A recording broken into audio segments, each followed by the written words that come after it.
यह कहानी राजस्थान के कोटा शहर की एक भूतिया हवेली के बारे में है। यह हवेली राजा महाराजा के समय में बनाई हुई थी, लेकिन पिछले 18 सालों से इस हवेली में आज तक कोई भी रहने के लिए नहीं आया है। इच्छा होने पर भी इस हवेली में कोई भी नहीं रह पा रहा था, क्योंकि लोगों का कहना थी कि इस हवेली में भूत प्रेत का साया है।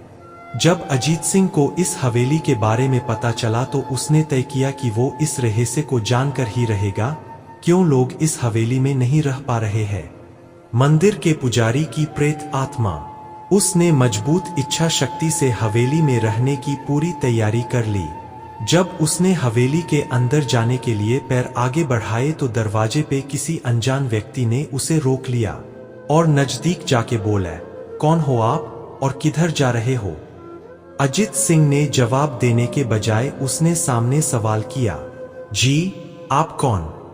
मेरा नाम अर्जुन सिंह है और मैं यही पास में ही रहता हूँ। अजीत सिंह ने कहा, ओह अच्छा, मैंने सुना है कि यह एक भूतिया हवेली है और यहाँ कोई नहीं आ पाता है, इसलिए मैं इस हवेली में एक दिन रुकने का फैसला किया है।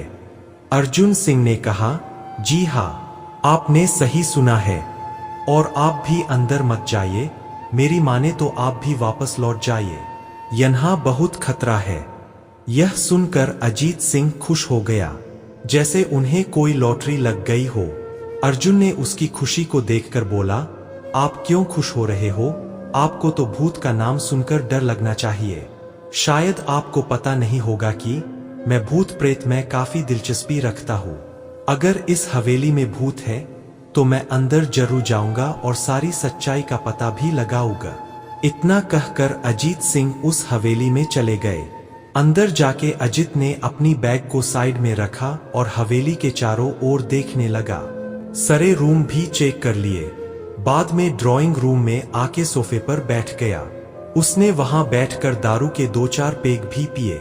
वहीं अचानक उस रूम में लाइट का एक बल्ब चालू बंद होने लगी, लेकिन अजीत ने उस पर ध्यान नहीं दिया। थोड़ी देर बाद दूसरा बल्ब चालू बंद होने लगा, फिर तो हवेली की सारे लाइट चालू बंद होने लगी। यह सब देखकर अजीत अपनी जगह पे खड़ा हो गया और संपूर्ण सावचेत हो गया।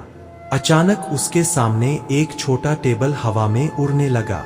करीबन 6 फुट हवा में ऊपर जाके गोल गोल घूमने लगा और बाद में अजीत की ओर तेजी से आने लगा। पत्नी का भूत। अजीत ने तुरंत ही अपने जगह बदल दी और दूसरी ओर चला गया और वो टेबल वहीं जाके गिरा जहां अजीत खड़ा था।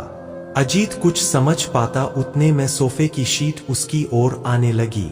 वो जल्द खड़ा हो गया और छलांग लगा के दूसरी ओर कूद गया, जिसके कारण सोफा दीवार को टकराया और अजीत बच गया। अचानक सब कुछ शांत हो गया। अजीत ने चारों ओर सतर्कता से देखा और बड़ी आवाज में बोला, तुम जो भी हो सामने आकर के बात करो। वहीं एक बड़ी परछाई उसके सामने आई। अजीत ने उस परछाई को देखकर बोला, कौन हो तुम और क्यों मुझे मारना चाहते हो? परछाई, तुम्हारी भूल के कारण। अजीत, मेरी भूल? मैंने कौन सी भूल की?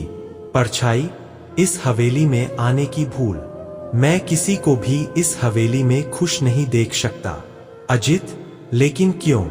वो परछाई ने जवाब दिया, आज से 18 साल पहले इस हवेली के मालिक ने मुझे यहीं पे ही मार डाला था। मेरी कोई गलती भी नहीं थी। इस कारण की वजह से मेरी आत्मा इस हवेली में भटकती रहती है।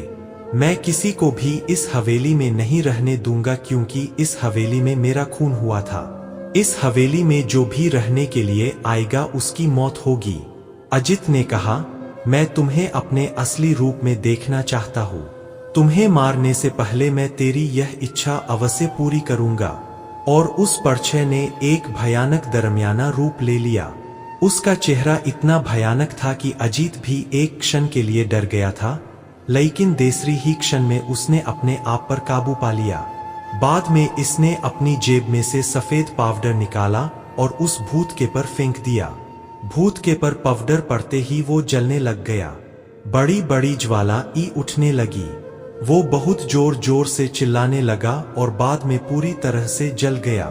उसके बाद अजीत ने चैन से सांस लिया और वहीं पर सो गया। दूसरे दिन सुबह जब अजीत को सही सलामत हवेली से बाहर आते देख अर्जुन को आश्चर्य हुआ। अर्जुन ने अजीत से पूछा, तुम कैसे जिंदा हो?